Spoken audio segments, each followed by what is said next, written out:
Shalom a todos. Sejam todos bem-vindos então à nossa aula de Parashá da semana. Nessa semana, meus amigos, estaremos então comentando a Parashá Ki Tisa.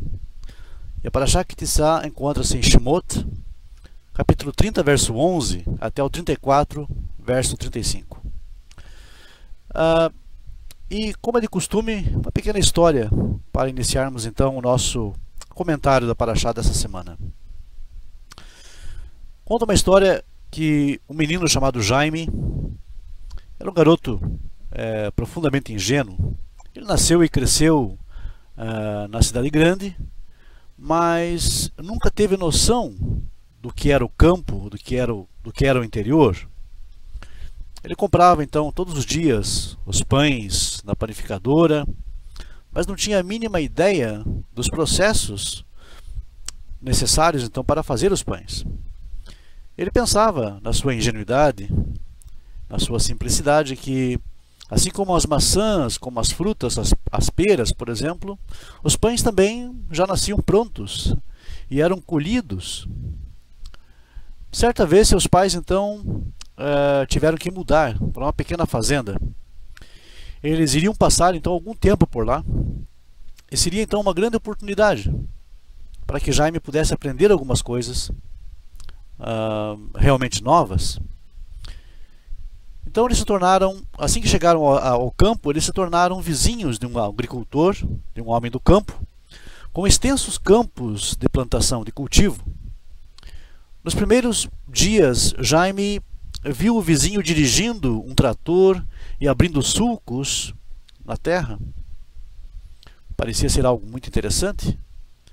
Mas para que serviam então aqueles buracos todos?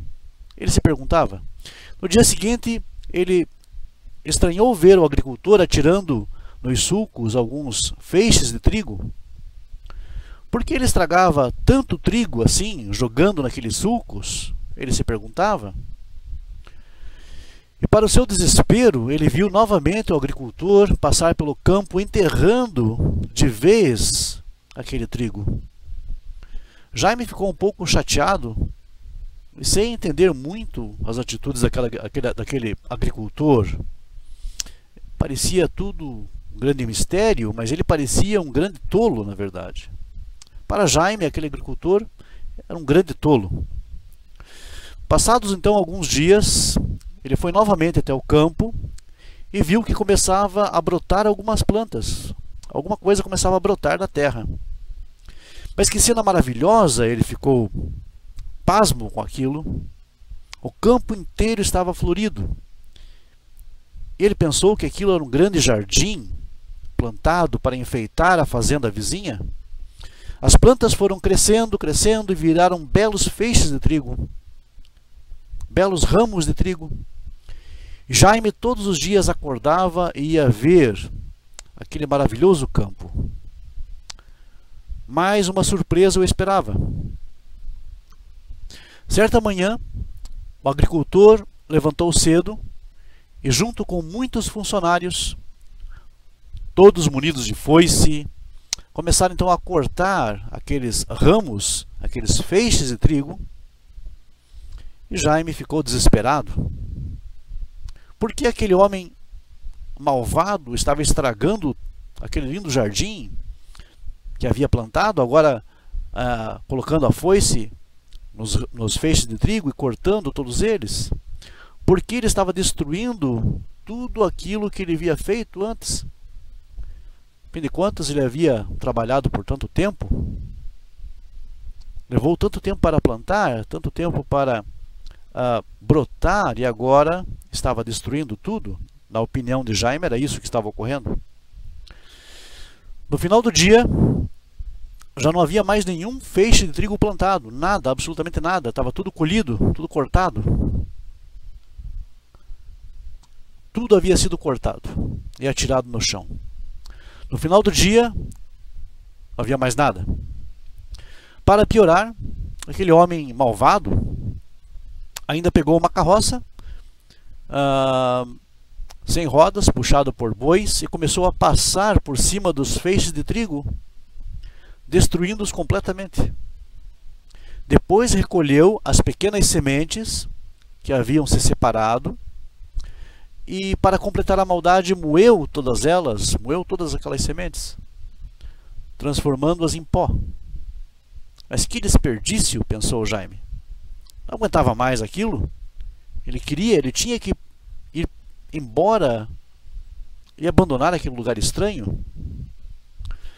Mas, para a surpresa absoluta de Jaime, no dia seguinte ele viu então um pouco daquele pó ser misturado à água e tomou então a forma de massa e foi levado ao forno. Em poucos minutos saía do forno um belo pão fresquinho que enchia a casa com um odor delicioso. Aí então Jaime percebeu: é assim então que os pães são feitos? Tudo era parte então de um processo. Mesmo naqueles momentos de maldade, entre aspas, aqueles momentos de maldade eram, na verdade, parte do processo necessário para produzir o pão. Se Jaime tivesse então saído do meio do processo, certamente nunca teria entendido nada e teria achado então que o agricultor era uma pessoa malvada e absolutamente destruidora. Assim é a nossa vida. Nós vemos coisas que não entendemos. Nós vemos catástrofes, vemos inundações, vemos terremotos, vemos enfermidades, vemos sofrimentos. Nós questionamos constantemente a vontade do Criador. O que é a vontade do Criador? E também questionamos muitas vezes a sua bondade neste mundo. Mas como queremos entender tudo de uma vez só, se estamos apenas entrando no mundo no meio do processo? Será que não é justo julgar? Será que é justo julgar as atitudes de Deus sem saber onde tudo começa e onde tudo vai terminar? Nesta semana, a Parashá Ki-Tisa, que começa com um ensinamento muito interessante, nós lemos então sobre uma mitzvah que ordena a Moshe a contagem dos Bnei Israel. E essa contagem é sempre feita de uma forma indireta, isto é, as pessoas devem trazer algum objeto, e assim, através da contagem dos objetos, pode-se saber então o número exato de pessoas. Durante a época em que o povo judeu estava no deserto, a contagem era feita através da doação do meio shekel, que era uma moeda pequena de prata, utilizada na época, ou então meio ciclo de prata. Por que a contagem era feita com dinheiro ou com metal e não com outro objeto? Pois o dinheiro arrecadado era utilizado para construir e manter as bases da sustentação da Mishkan, do templo móvel, do tabernáculo. Tanto os pobres quanto os ricos precisavam então doar, mas a doação não podia ser nem mais nem menos do que esse meio shekel, desse meio ciclo, como está escrito: todo aquele que passar pelo censo de 20 anos para cima deve dar a sua porção para Deus. Os ricos não podem aumentar e os pobres não podem diminuir do meio shekel. Segundo Shemot 30, 14 a 15. Mas desta doação surgem então algumas perguntas. E em todas as partes que compunham a Mishkan, como os utensílios e as outras partes estruturais, cada um doava de acordo com a vontade do seu coração. Isto é, cada um doava quanto desejava, alguns mais, outros menos. Ou seja, para a construção da Mishkan, as doações eram livres. Por que então na base do Mishkan todas as pessoas tinham que doar a mesma quantia? Além disso, por que o valor doado era de meio shekel e não de um shekel inteiro? O que poderia até facilitar na contagem. E finalmente, qual a relação deste ensinamento com o terrível pecado da construção do bezerro de ouro, que é descrito então na continuação dessa paraxá? Explicam os Hazal, os sábios de abençoada memória, que existe uma regra interessante sobre a Mishkan. Todos os elementos que compõem a Mishkan nos ensinam sobre alguma característica com a qual devemos nos comportar para chegarmos então a níveis de conhecimento do Eterno cada vez mais elevados. A base da Mishkan é o elemento que sustentava toda a estrutura, era o que mantinha a Mishkan de pé. E nos ensina o rabino Yosef Salant que a base da Mishkan está associada com a base do ser humano. E a base do ser humano é a sua emuná, a sua fidelidade ao Criador. É a emuná que mantém o homem de pé, que o sustenta durante todos os seus dias. Se uma pessoa perde sua emuná, ele não tem mais nada em sua vida, absolutamente nada. Ele perdeu a sua base. Se pudéssemos concentrar então todas as mitzvot da Torá em apenas uma mitzvah, seria então a mitzvah chamada emuná. Em todas as mitzvot, em todas elas, a níveis espirituais, a níveis de conhecimento do Eterno, que nós podemos chegar em nossas vidas. Deus não cobra que todos estejam no mesmo nível, no mesmo plano. É o que afirma a própria Torá, em suas palavras finais. Nunca mais se levantou em Israel profeta como Moshe. Devarim 34:10. Deus cobra a cada pessoa de acordo com as suas possibilidades. Cada um tem um propósito diferente e pode chegar a um nível compatível com as suas próprias características. Esse é o grande ideal. Atingir todo o seu potencial. Os potenciais são diferenciados, mas nós temos que atingir o potencial que nos foi outorgado pelo Criador. Não vamos ser cobrados por não termos chegado, por exemplo, ao mesmo nível de Moshe. Cada um vai ser cobrado, então, de acordo com as suas próprias possibilidades. Assim, então, Deus cobra que nós aproveitemos ao máximo o nosso potencial, podendo então atingir o nível compatível com a nossa configuração. É por isso que em todos os outros elementos da Mishkan, cada um podia doar quanto quisesse, de acordo com a vontade de seu coração, de acordo com a sua liberalidade. No entanto, isso então nos ensina que as pessoas têm capacidades diferentes e são cobradas por Deus em níveis diferentes. Porém, o mesmo não ocorre com a emuná.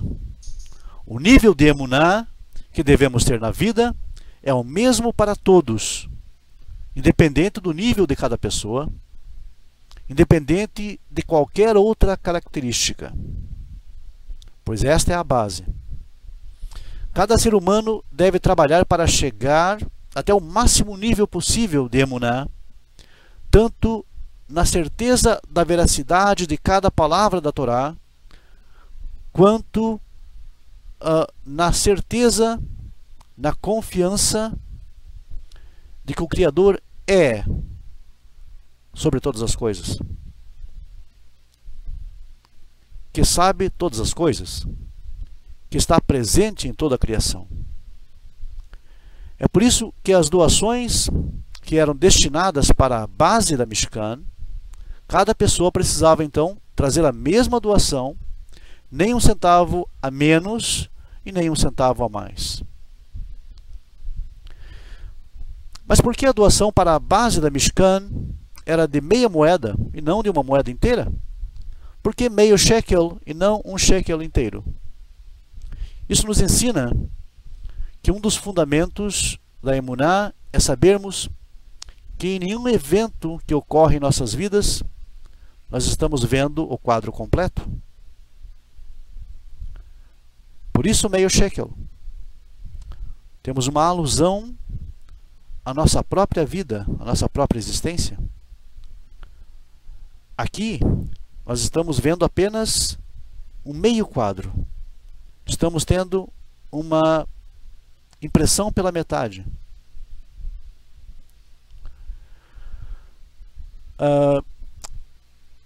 Isso então, com esse ensinamento claro em nossos corações, nós conseguimos responder muitos questionamentos. Questionamentos que nos incomodam. Perguntas do tipo: por que pessoas boas sofrem e pessoas más têm sucesso na vida? Somente nos incomodam essas perguntas porque estamos vendo apenas parte do quadro, parte do filme. É por isso que essas questões tanto nos incomodam. Nós temos uma vida limitada, nós somos seres limitados, nós somos criados, e todo ser criado é limitado. Vê apenas parte ou metade de todo um quadro. Nós não vemos e não vimos o começo de muitos processos. Nós entramos aqui, nesse nível de existência, no meio do processo. E é impossível querer entender tudo de uma só vez. É impossível entender tudo de uma só vez. Nem todas as perguntas terão respostas nesse meio quadro em que estamos vivenciando. Por isso, a pessoa que tem essa certeza no coração consegue trabalhar e crescer o seu nível de emuná. Ensina o Talmud que a doação do meio shekel veio como uma expiação pelo fato dos israelitas terem construído o bezerro de ouro bem no meio do dia. E o que isso significa? Qual é o sentido disso? A construção do bezerro de ouro aconteceu porque o povo se desesperou. O povo se equivocou na contagem dos 40 dias que Moshe deveria permanecer no monte. Então, sem o seu líder, sem o seu cabeça, o povo se desesperou, pensou que ele tinha morrido. E isso então fez com que as pessoas pecassem. O desespero, a falta de esperança. Mas o que significa que o bezerro de ouro foi feito no meio do dia? Que o erro do povo judeu, o povo israelita, foi consequência de falta de fidelidade, falta de emuná, pois eles viram somente uma parte da história e quiseram tirar conclusões de forma precipitada.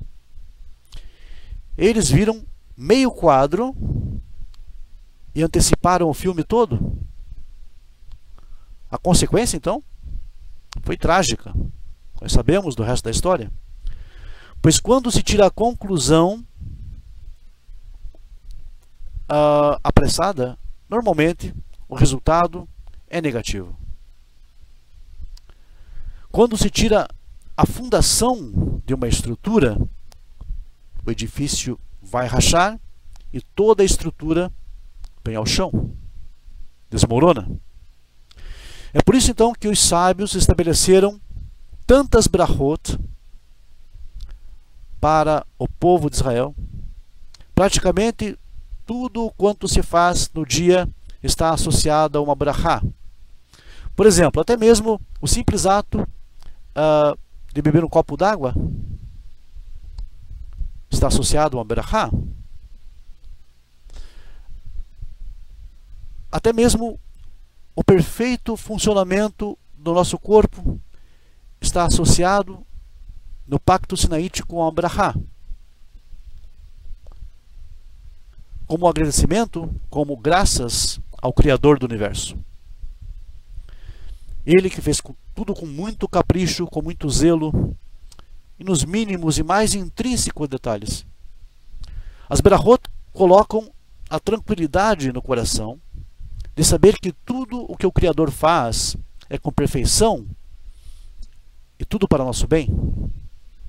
Se algo nos parece então que não está completo, temos que saber que o erro não está no ato ou nos atos do Criador, mas sim na limitação dos nossos olhos. Posto que somos limitados. E essa Parashá finalmente encerra nos ensinando que a misericórdia está acima do juízo. A misericórdia antecede ao juízo. E, portanto, nós temos aqui o quadro completo.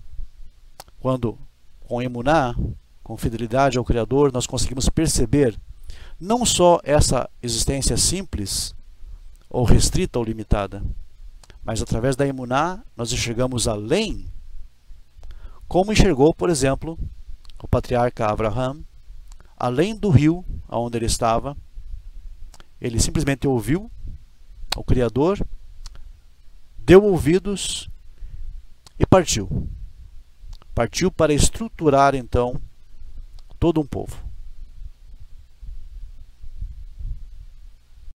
Shemot 30, verso 12 diz o seguinte: Kitissá et rosh bnei Israel. Quando fizeres a contagem dos filhos de Israel. Essa é a tradução normal, o mais comum que encontramos nesse passuca. Porém, na verdade, infelizmente, nenhuma versão em língua portuguesa, nenhuma versão em língua moderna, na verdade, passa com precisão a mensagem mais significativa que nós temos nesse passuca. Kitissá et rosh bnei Israel significa literalmente: e levantarás a cabeça dos filhos de Israel. Essa porção é tradicionalmente registrada, ou essa passagem, ou esta ordem, essa mitzvah que foi dada a Moshe, é tradicionalmente registrada antes do triste evento do pecado do bezerro de ouro, em que Israel transgrediu por meio dele. Porém, cronologicamente, disse que o primeiro pecado ocorreu e depois então houve essa contagem, esse censo, para que se soubesse então qual o número exato dos sobreviventes, que deveriam então fazer expiação por eles mesmos, doando ao santuário a quantia de meio shekel de prata. Quando voltamos com o nosso compromisso de fazer a vontade do Criador, uma das primeiras reações que temos é o sentimento de vergonha, constrangimento por uma meta não alcançada. Nós erramos o alvo, não soubemos fazer bom uso daquilo que o Eterno nos doou, daquilo que o Eterno nos capacitou. Nossa reação primária, então, seria abaixar a cabeça em sinal de consternação, em sinal de profunda vergonha. E o Salmo 24, 7 a 9, parece tecer um paralelo entre essa porção de Shemot e nos traz alguns insights interessantes. Diz o Salmo 24, 7 a 9: Siu sharim rosheichem, levantai, ó portas, as vossas cabeças. Uma notável semelhança com a mitzvah recebida por Moshe, para que ele levantasse a cabeça dos filhos de Israel, porque afinal de contas é exatamente isso que a frase Tissá et rosh bnei Israel, que Tissá et rosh bnei Israel significa. O Salmo diz que as portas devem levantar as suas cabeças, uma analogia estranha, porque portas como nós conhecemos não têm cabeças. Como levantar então, levantai, ó portas, as vossas cabeças?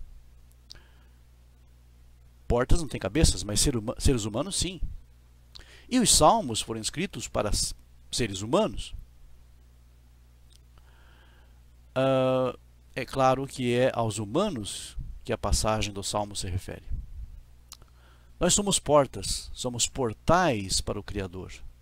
Somos receptáculos, somos recipientes da sua bondade, da sua misericórdia infinita. Nós somos a entrada para todo tipo de bênção que Ele deseja outorgar à humanidade, que Ele deseja conceder ao mundo. E o que seria então desse propósito divino, se esses portais, se essas portas, que somos nós, estivéssemos abaixados? Não haveria meios para que então entrasse? Não havia meios para que o propósito divino se efetivasse na criação. Como vimos na paraxá anterior, Terumá, o Eterno deseja habitar com os homens. E assim, quando Ele pediu que se fizesse uma morada, uma Mishkan, naturalmente havia uma mensagem também por trás desse pedido, dessa mitzvah, dessa ordem, como queiram. A grande realidade é que o Eterno queria habitar em cada um dos israelitas. E o texto hebraico nos confirma isso. Num olhar mais profundo da passagem, então determina que Deus deseja sim habitar, não junto apenas com o homem, mas nele. Para que Deus ocupe então o seu lugar no homem, faça necessário que ele, este portal, essa grande porta, esteja de cabeça erguida, esteja levantado, esteja pronto, aberto, preparado. Para isso aqui, então, neste nível, na nossa paraxá Kitissá, vemos que as pessoas deveriam dar uma pequena quantia, meio shekel, e seu sentido mais exaltado é que nós, por pouco que doemos de nós mesmos, em prol de um bem comum, estaremos exaltando as nossas cabeças, estaremos levantando as nossas cabeças e nos tornando portais dignos para que então entre no mundo o Melech HaKavod, o Rei da Glória. E a lição mais sublime, talvez, pelo fato desta passagem estar colocada anterior no relato ao pecado do bezerro de ouro, é que a misericórdia, ela precede o juízo. A misericórdia divina é decretada antes mesmo do juízo. Essa talvez seja a lição mais consoladora e mais profunda de toda essa paraxá.